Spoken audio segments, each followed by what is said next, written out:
এবার ছেলেদের অ্যাকাউন্টে ঢুকেছে ৩,০০০ টাকা যুবশক্তি প্রকল্পে।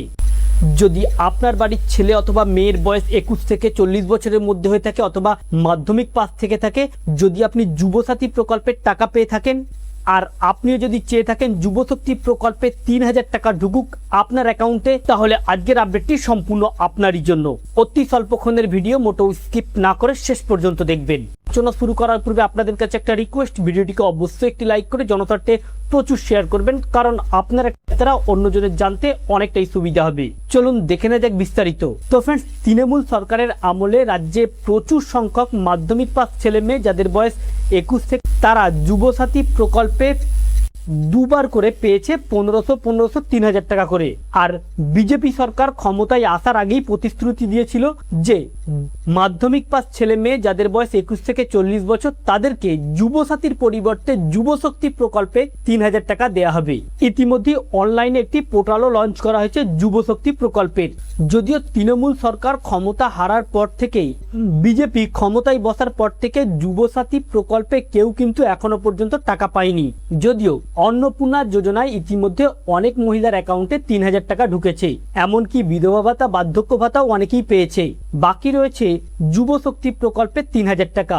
ইতিমধ্যে রাজ্য সরকারের তরফ থেকে জানানো হয়েছে যে যুবশক্তি প্রকল্পে পশ্চিমবঙ্গের প্রত্যেকটি ছেলে মেয়ে যারা বেকার রয়েছে, যাদের বয়স ২১ থেকে ৪০ বছর, এমনকি যারা যুবসাথী প্রকল্পের টাকা পেত, তাদেরকে ৩,০০০ টাকা করে দেওয়া হবে। তবে এর মধ্যে বেশ কয়েকটি শর্ত রয়েছে এই ৩,০০০ টাকা পেতে গেলে। ইতিমধ্যে জানানো হচ্ছে সবাই যে যুবসাথী প্রকল্পের টাকা পেয়েছিল যুবশক্তিতে কিন্তু সবাই পাবে না।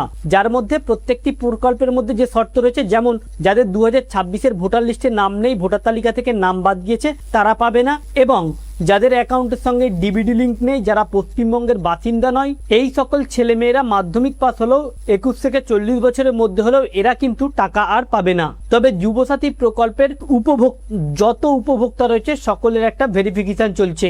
এখনো পর্যন্ত যে রিপোর্ট, যুবসাথীর প্রায় ৫৫ লক্ষ উপভোক্তা তথ্য যাচাইয়ের সিদ্ধান্ত নিয়েছে সরকার। সেই যাচাইয়ের কাজ সম্পূর্ণ হলেই সরকারের তরফ থেকে খুব দ্রুত একটা বিজ্ঞপ্তি প্রকাশিত করা হবে। সেই বিজ্ঞপ্তি অনুসারে যারা মার্চ এবং এপ্রিল মাসে যুবসাথী প্রকল্প থেকে ১৫০০ ৩,০০০ টাকা পেয়েছেন এবং মে জুন মাসের যে বকেয়া রয়েছে ২ টাকা একত্রে দেয়া হবে।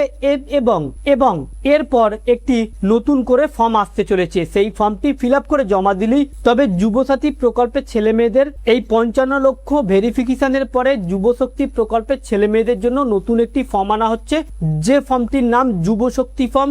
ওই যুবশক্তি ফর্মটি ফিল আপ করে জমা দিলেই এবং ব্যাংকে যদি ডিবিডি লিঙ্ক থাকে, আর যদি আপনি পশ্চিমবঙ্গের বাসিন্দা হয়ে থাকেন, মাধ্যমিক পাস হয়ে থাকেন, আর আপনার বয়স যদি ২১ থেকে ৪০ বছরের মধ্যে হয়ে থাকে, তাহলে কিন্তু অন্নপূর্ণা ভান্ডারের মতোই খুব দ্রুত অ্যাকাউন্টে ৩,০০০ টাকা ক্রেডিট হবে। তবে যুবসাথী প্রকল্পে যেমন যে আবেদন করেছিল প্রত্যেকের অ্যাকাউন্টেই টাকা ঢুকেছিল ডিবিডি লিঙ্কের মাধ্যমে, যুবশক্তি প্রকল্প কিন্তু ঠিক এমন নয়। এখানে তথ্য ভেরিফিকেশন হবে, যেমন ঠিক অন্নপূর্ণা ভান্ডারে চলছে ঠিক একইভাবে তথ্য ভেরিফাই করা হবে। তথ্য ভেরিফাইয়ের মাধ্যমে যে উপযুক্ত হবে তার অ্যাকাউন্ট দেওয়া হবে যুবশক্তি প্রকল্পের টাকা।